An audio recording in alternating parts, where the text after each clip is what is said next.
All right, so today on the channel, we're gonna get into my minimalist moto camping setup. Let's do it. All right, so this is one of my favorite ways to camp. Whether it's on a motorcycle or not, just taking what you need, the bare necessities to get you through a weekend or an overnighter is to me a challenge. So hopefully I can give you guys some tips and help you get out and enjoy the outdoors in a minimalistic way. Because I do gotta say, I feel like I know camping well enough. I mean, the motorcycle end of things, yet to be determined. So today what I'm gonna do is I'm just gonna deconstruct my kit. We're gonna pull everything out and you'll be able to see what I take on trips like these. All right, so before we get into this, I wanna talk about a couple things to consider before you decide to go out and minimalist camp. Because you can do this in a good way, you can do this right, or you can do this in a way that will be miserable and will make you not want to do it again. So here's what I consider before I decide to go out and camp this way. First of all, how long of a ride is it going to be? Is this, really, really remote, really, really far from home? Is this one of those trips where I'm gonna wanna pack the extra things so that I'm not only comfortable but safe? Or is it close enough to home within things like cell service so that if something does go wrong, I don't have to worry about getting myself into a bind? The second thing that I always plan for, and something that I would consider probably the most important thing to me when I minimalist camp, is what the weather's going to do. What I have here to show you guys in this kit is definitely what I would consider a minimalist setup. I mean, not ultralight. I did have one guy on my last moto camping video rake me through the coals, because I would say minimalist camping is different than ultralight camping, but still there are some risks involved with minimalist camping.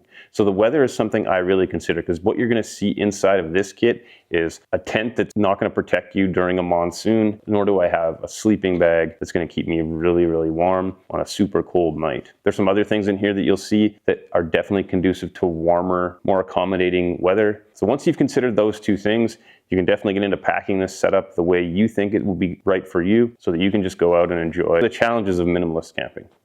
So we're going to start with the Kriega bag itself. So the first thing that I have is my Moscow Moto Pinner tool roll. And it's got everything that I need for the $300 rally, which is something that we'll look at in a couple weeks down the road. So let's dive into this bag. All right, so it's a roll top bag, which I really, really enjoy. And one of my favorite features about this bag is that this stuff sack itself comes out of the bag, which makes it nice because, again, this never has to leave the bike. It can be strapped on, and then you can just pull the stuff sack out of the bag. First thing that we have here is the first aid kit. I don't really get too fancy with my first aid kits.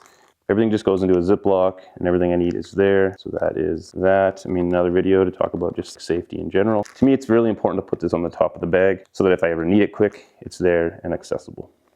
All right, so next up is my sleeping mat. Again, some people would argue that this isn't minimalist.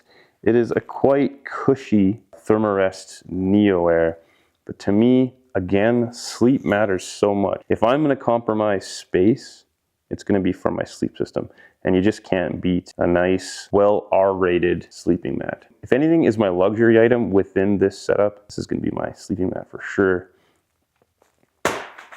So next up, coming out of the bag, and this is something that I do not put inside of a stuff sack. I just stuff my tent around my sleeping bag. And I do this because it just takes up less room. I can actually fit this in the same space as my sleeping bag.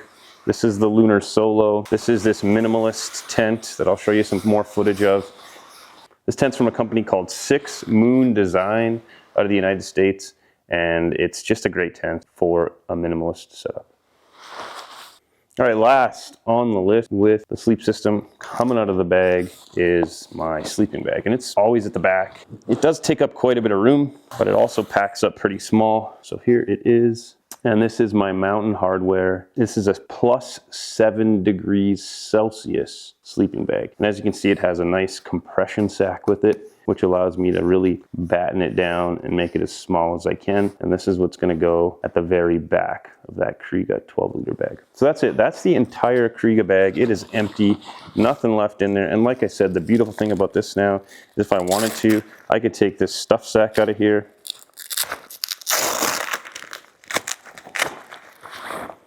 and it can be used for, I mean, whatever I do a lot of things with this. Like I said, sometimes I use these to grab water quickly, just to kind of keep things organized. And then once everything is ready to go back in the bag, obviously I'm gonna put this back in the Kriega bag before I start stuffing stuff in. Because to put all my stuff back into this stuff sack and then try to get it back into the bag would be, I'm pretty sure, impossible. So don't do that.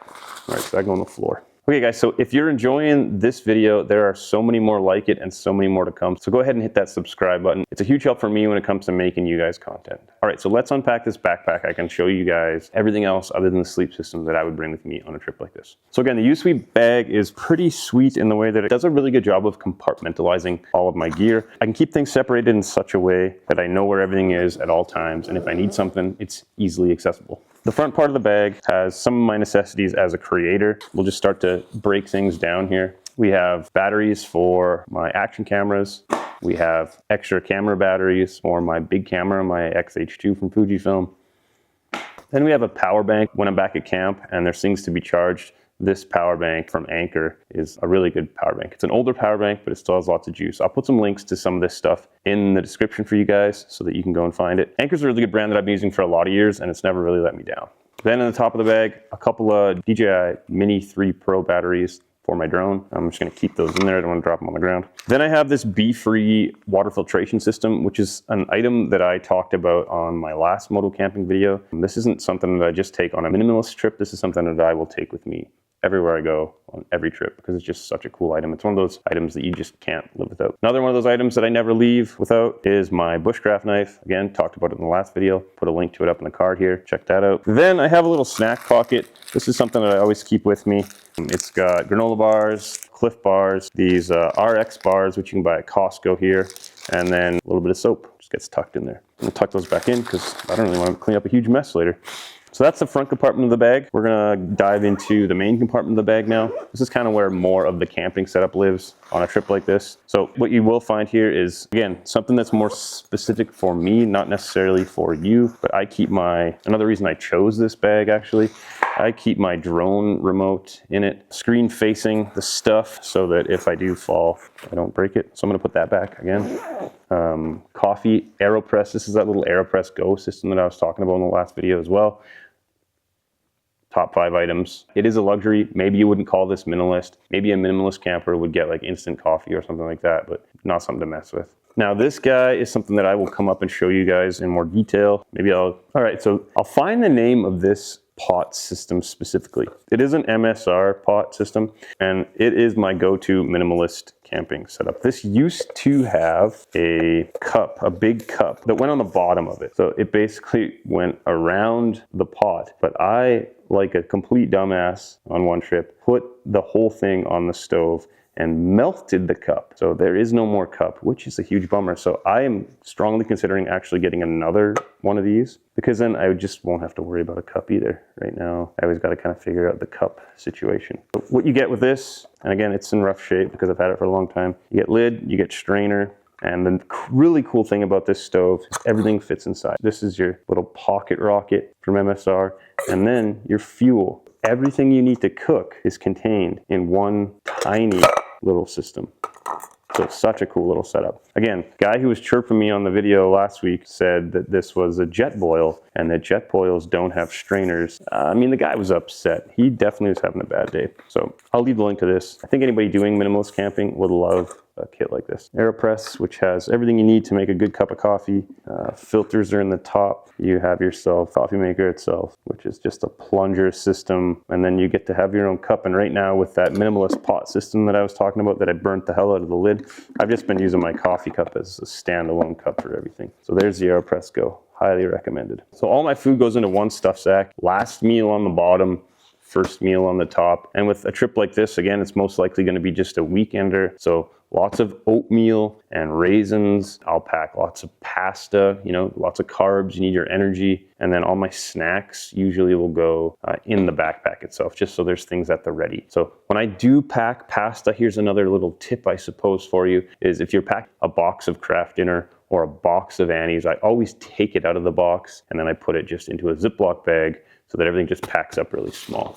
So this would be considered a really good kit for a weekend or an overnighter. This would give me the size. This is a 10-liter stuff sack, and it's got everything you would need to fill up every day at camp and every time you needed to. It has, like I said, oatmeal. I love Annie's, ramen or Ichiban, and then some beef jerky, just something to chaw on. It's all in there.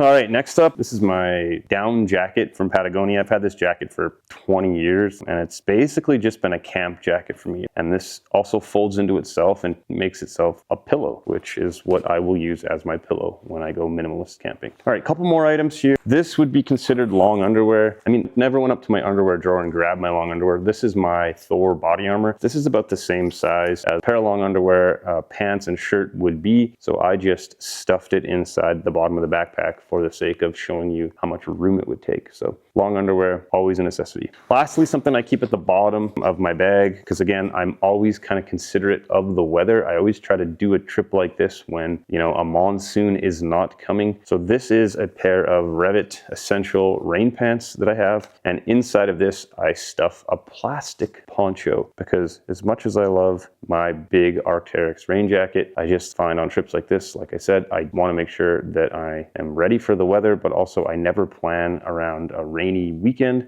So I'll have a poncho that goes in there to kind of get me where I need to go if I'm on the bike, or if I'm not quite to where I am yet, or if I just need to do some stuff around camp. But normally if it's pouring rain, I'll just kind of like get into my tent and hang out. But I mean, that honestly, that's rarely happens. So rain kit, essential, but again, plan for it. All right, one more pocket. And again, this is more me and maybe less you for minimalism, but as a creator, you got to have the things you need to make good content and good videos. So my drone goes into the goggle compartment of my USWE bag. And something I really, really love about this bag is that this top compartment for goggles, which makes it that mountain bike specific bag, has a really soft velvety compartment so that you can keep things like your drone safe. It also has attached this little microfiber chamois, which I use for everything from lenses to sunglasses to visor on my helmet. It is just a weird thing that I never really thought that I would love as much as I do, but I mean, it is a handy little tool. All right guys, so that's my complete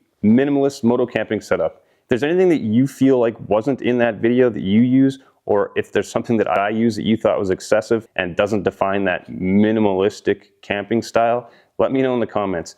And if you're looking for more moto camping content, you can click this link here, which is my complete guide to moto camping. And if you're looking for more 300L rally content, you can click this video here. Thanks so much for watching, guys, and I'll see you in the next video.